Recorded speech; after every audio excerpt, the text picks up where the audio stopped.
A few years ago, I was walking with my daughter, who was a toddler, and she kept asking the names of the things we passed.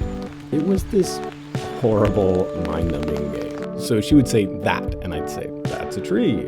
And she'd say, that, and I'd say, still a tree. That, yet another tree. And this bothered me because as a boy, I'd known the names of every tree around me, and knowing this had told me something about what was going on with the rocks underground and with the climate and with all the other plants and animals and bugs associated with those trees. But when I'd moved to the city, I'd never learned the names of the new trees, and I'd lost the ability to really see them. Now I was teaching my daughter to see the same boring way. I decided to learn something about my surroundings, and I ended up writing this book, Unseen City.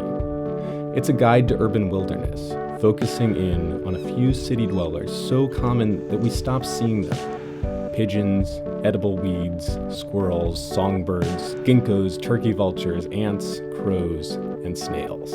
This experience of opening my eyes and learning to see my non-human neighbors afresh in the way that my daughter could see them changed the way I think about nature in a really fundamental way. We tend to value nature only when it's distant and picturesque, and this causes huge problems.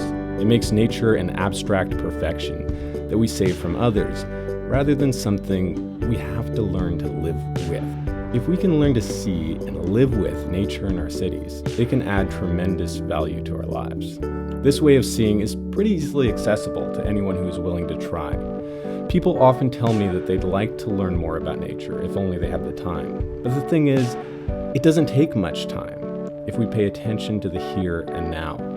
Here's my assignment for you. Look up from that email and give your attention to something you usually ignore. And if you can, take a picture and share it. #UnseenCity. Let's take a moment to help each other see all the wonder around us.